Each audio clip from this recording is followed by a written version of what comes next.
அவர்கள் சிறப்புரையாற்றுவார்கள்.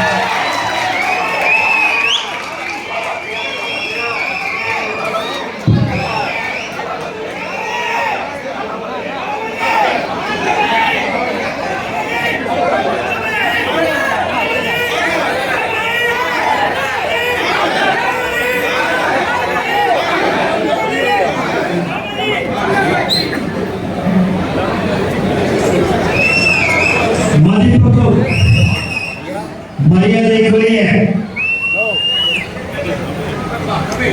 மின்னல் குமார் அவர்களே, மதிப்புக்கும் மரியாதைக்குரிய இங்கே வருகை தந்திருக்கும் பாஸ்டர் அவர்களே மற்றும்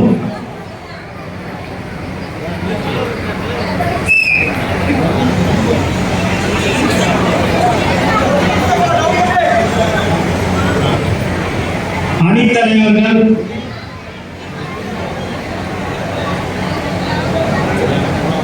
தினேஷ் அவர்களே, பிரவீன் அவர்களே, கிரீசரத் அவர்களே, அறிவானந்தம் அவர்களே, தியாகு அவர்களே, சங்கர் அவர்களே, செந்தில் அவர்களே, பிரவீன் அவர்களே மற்றும் தளபதி நெஞ்சக்குடைய இருக்கும் தோழர்களே, உங்கள் அனைவருக்கும் தளபதி சார்பாக கிறிஸ்துமஸ் வாழ்த்துக்களை தெரிவித்துக் கொள்கிறேன்.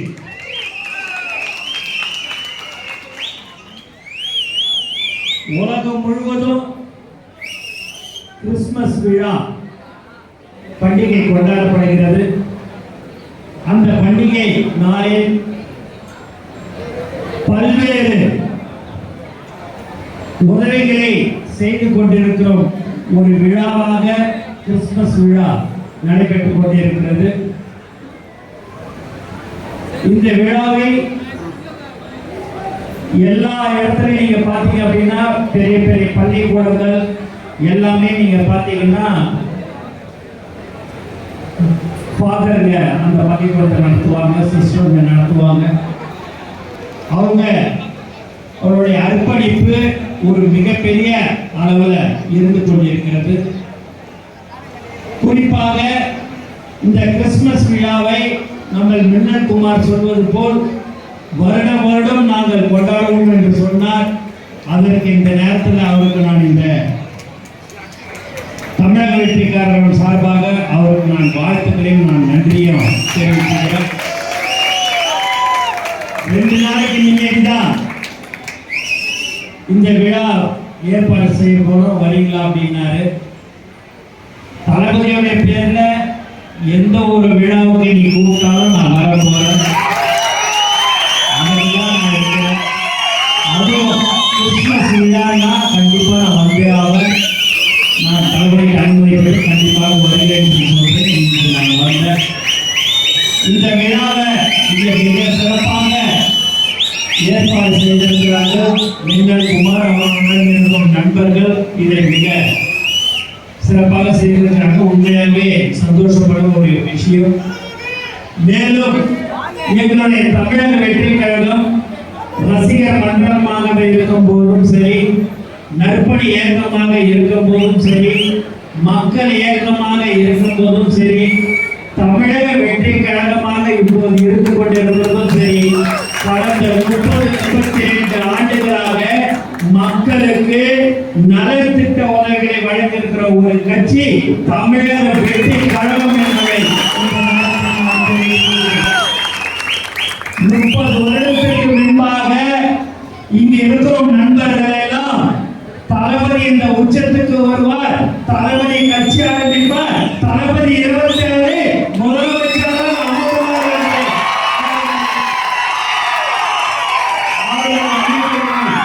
எந்த ஒரு எதிர்பார்ப்பும் இல்லாமல் நலத்திட்டவர்களை மக்களுக்கு சேவை செய்ய வேண்டும் என்ற ஒரு நல்ல எண்ணத்தில் செய்யக்கூடிய நண்பர்கள் தான் இவர்கள் என்பதை இந்த நேரத்தில் நான் தெரிந்து கொள்கிறேன்.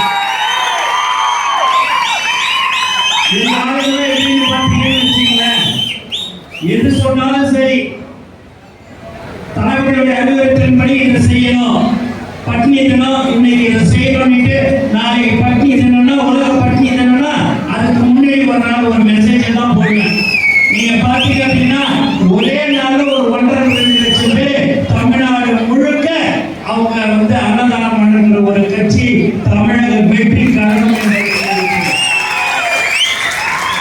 எந்த ஒரு எதிர்பார்ப்பு இருக்காதுங்க. அதை பத்தி எதை பத்தியுமே கவலைப்பட மாட்டாங்க. ஆனால் தலைவர் அவர்கள் முதல்ல குடும்பத்தை பார்க்க வேண்டும், அதற்கு அடுத்தபடியாக தொழிலை பார்க்க வேண்டும். அதை கிடைக்கும் வருமானத்தில் உங்களுக்கு விருப்பப்பட்டால் 1% 2% மக்களுக்கு செலவு செய்ய வேண்டும். எக்காரணத்தை கொண்டும் கடன் வாங்கி செலவு செய்யக்கூடாது சொல்லக்கூடிய ஒரு தலைவர் இந்த நேரத்தில் நான் தெரிவிக்கிறேன். இங்க மகளிர் தாய்மாரெல்லாம் வந்திருக்கீங்க நிறைய பேர். உங்களுக்கு ஒரு சின்ன விஷயம், பழைய விஷயம் தான், பல மேடைகளை நான் பேசியிருக்கிறேன். எங்க நண்பர்கள், எங்களுடைய தொண்டர்கள், எங்களுடைய தோழர்கள்லாம் எப்படின்றது உங்களுக்கு தெரியும். போன ஒரு 15 நாளுக்கு முன்னாடி கூட ஒரு பள்ளிக்கூடத்துக்கு வந்திருந்த சரத்து தினேஷ் எல்லாமே எல்லாருமே செஞ்சிருக்காங்க. அந்த விழாவுக்கு நான் வந்திருந்தேன். அடிக்கடிக்கு நீங்க இந்த செங்கல்பட்டு மாவட்டம் பார்த்தீங்கன்னா ரொம்ப எனக்கு நெருக்கமான ஒரு மாவட்டம், மிக சிறப்பான ஒரு மாவட்டம் என்று சொன்னால் அது செங்கல்பட்டு மாவட்டம்.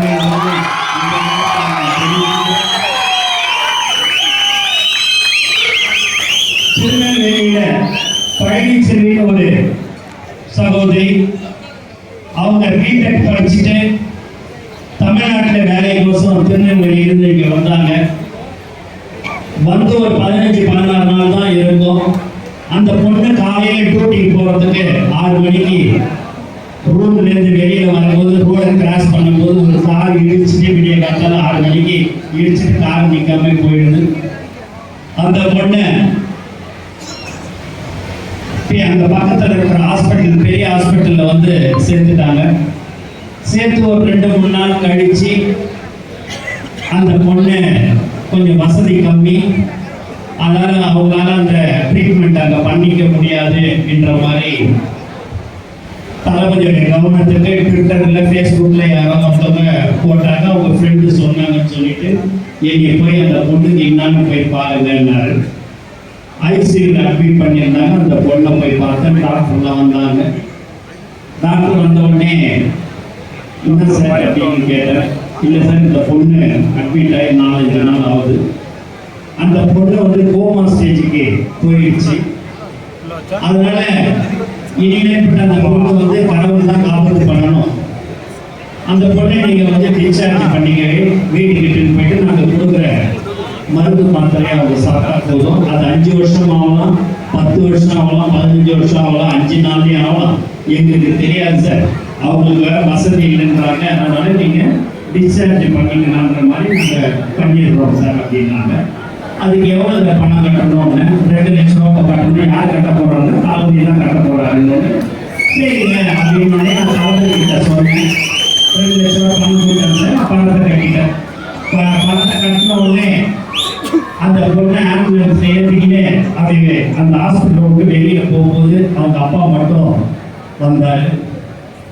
வந்த உடனேயே என்னங்க தயக்கத்தோட கேட்டாரு, என்னங்க? இல்லைங்க, என் வீடு, என் ஊர்ல அது குடிசை வீடு, நான் போய் என் பொண்ணை அங்கே வச்சுக்க முடியாது. நீங்க ஒரு 10 நாள் 15 நாள் ஒரு சின்ன ஹாஸ்பிட்டல்ல நீங்க அட்மிட் பண்ணீங்க அப்படின்னா நான் போய் ஊர்ல போயிட்டு நான் ஒரு வீடு வாடகைக்கு பார்த்துட்டு என் பொண்ணையும் என் மனைவியும் நான் இட்டுட்டு போயிடுறேங்க. ஏங்க இதை நீங்க முன்னாடியே சொல்ல வேண்டிய தரல. இல்லைங்க, நாங்கள் எதுவும் உங்ககிட்ட உதவி கேட்கவும் இல்லை, உங்ககிட்ட எங்களுக்கு உதவி செய்யணும்னு நான் சொல்லலை. நீங்களா அதை தெரிஞ்சுக்கிட்டு தளபதி செய்யறாரு, வேற சிரமம் கொடுக்கூடாதுன்ட்டு நான் நினைச்சேங்க, அதுதாங்க அப்படின்னாரு. இதை நான் தளபதி கிட்ட சொன்னோடனே, ஏன் அந்த ஹாஸ்பிட்டல்ல இந்த டிஸ்சார்ஜ் ஆகும்போது அவங்க சொல்ல வேண்டியதாங்கன்னாரு. சொல்லுங்க சார், இந்த மாதிரி விஷயத்த சொல்றாங்க அப்படின்னு. சரிங்க, நீங்க அவங்க எந்த ஹாஸ்பிட்டல் கேட்குறாங்களோ அங்கே அட்மிட் பண்ணினாங்க. அவங்க ஊரில் இருக்கிற ஒரு டாக்டர் சொன்ன ஹாஸ்பிட்டல் போயிட்டு அட்மிட் பண்ணிங்க. அது எவ்வளோ நாள் ஆனாலும் சரி, எவ்வளோ செலவானாலும் சரி, அந்த ஹாஸ்பிட்டலில் போயிட்டு நீங்கள் அட்மிட் பண்ணிடுங்க. அதே மாதிரி பண்ணி 15ஆவது நாள் கண்மொழித்து இன்று அந்த பெண் நன்றாக இருக்கிறது என்பதை இந்த நேரத்தில் சொல்லிக் கொள்கிறேன். அந்த பொண்ணை ஒரு வருஷம் இருக்கும் நம்ம என்னுடைய பழைய அலுவலகத்துக்கு வந்தாங்க. நான் சத்தினால கண்டுபிடிக்க முடியல, பார்த்தேன். என்னம்மா அப்படின்னு, நீ அம்மா எப்படிமா இருக்கிறேன்னு, நல்லா இருக்கிறேன்னு, எனக்கு இப்போ கல்யாணம் நடந்துச்சு, ரொம்ப சந்தோஷமா அப்படின்னு பத்திரிகை கொடுக்கணும்னுச்சு. எனக்கு பத்திரிகை கொடுத்துருது, தளபதிக்கு பத்திரிகை கொடுக்கணும்னுச்சு. இல்லைம்மா அவர் வந்து ஆந்திராவில் ஷூட்டிங்கில் இருக்கிறாருமா, வர்றதுக்கு 15 நாள் ஆகுமா அப்படின்னு.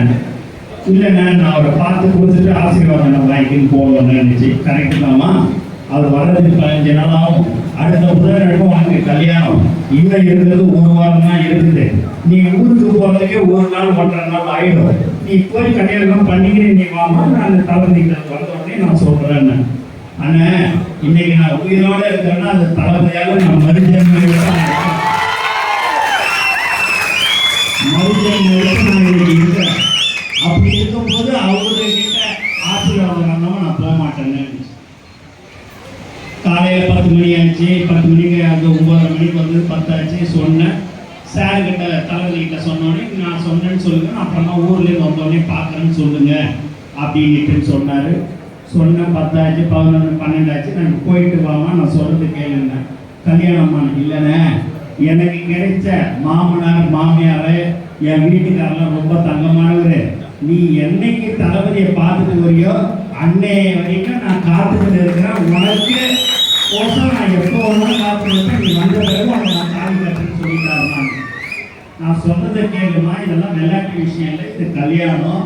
நீ பாட்டு அவங்க சொல்கிறாங்க, நீ அடம் பிடிக்கிறன்றதுனால உன் மாமனார் உங்கள் வீட்டுக்காரர் எல்லாரும் சொல்கிறாங்க.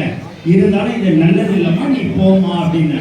ஆனால் நீ எது சொன்னாலும் சரின்னா நான் போக மாட்டேன்னு நினச்சி அவங்க அப்பாவை கூப்பிட்டு, ஏங்க நான் தயவு செய்து சொல்கிறேன், தளபதி இப்படி சொல்கிறாரு, நீங்கள் போயிட்டு வர சொல்லுங்கள், இட்டுன்னு போங்கன்னு. நான் எவ்வளோ சொல்லி என் பொண்ணு கேட்க மாட்டேங்க, நான் என்ன பண்ணுறதுன்னாரு.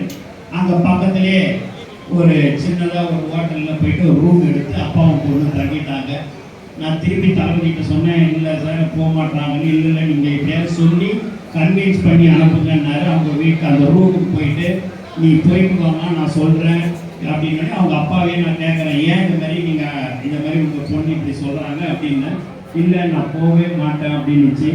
நான் அந்த தளபதிகிட்ட திரும்ப சொன்ன உடனே இரவோட இரவாக அவரே காரை ஓட்டிக்கணும் வந்து அந்த பொண்ணுக்கு ஆசீர்வாதம் பண்ணி பரிசு பொருளை கொடுத்த ஒரு தலைவர் எங்கள்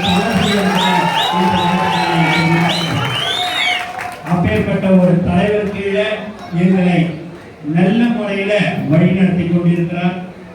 இவர்களும் மக்களுக்கு சேவை செய்ய வேண்டும். மேலும் இதை மாதிரியான ஒரு நல்ல நல்ல விஷயங்களை செய்யக்கூடிய ஒரு கட்சியாக தமிழக வெற்றி கழகம் இருந்து கொண்டிருக்கிறது. இன்று இந்த கிறிஸ்துமஸ் விழா உண்மையாகவே மிக சிறப்பாக இவர்கள் 2 நாள்ல ஏற்பாடு செஞ்சிருக்கிறாங்க. அவங்களுக்கு இந்த நேரத்தில் நான் மீண்டும் ஒரு முறை நான் நன்றியை நான் தெரிவிச்சுக்கிறேன். ஏன்னா இது எங்களுக்கு ஒரு குடும்பம், தளபதின்றது எங்களுக்கு ஒரு குடும்பம். அந்த குடும்பத்துக்கு கீழே நாங்கள் எல்லோரும் இருக்கிறோம். அவங்களுக்கு எங்களுக்கு ஒன்றுனா நாங்கள் இருப்போம். மக்களுக்கு ஒன்று தேவைகள் என்று அறிந்து செய்யக்கூடிய ஒரு கட்சியாக கண்டிப்பாக தமிழக வெற்றி கழகம் இருக்கும். எங்களுடைய இலக்கு 2026. அந்த இலக்கில் தளபதியை நாங்கள் அமர வைப்போம். அதற்கு நாங்களும் சரி, நீங்களும் எங்களுக்கு ஒத்துழைப்பு கொடுக்க வேண்டும் எங்களுக்கு என்று கேட்டுக்கொண்டு எனக்கு வாய்ப்பு கொடுத்த அனைத்து நல்ல உள்ளவர்களுக்கும் நன்றி கூறி விடைபெறுகிறேன். நன்றி.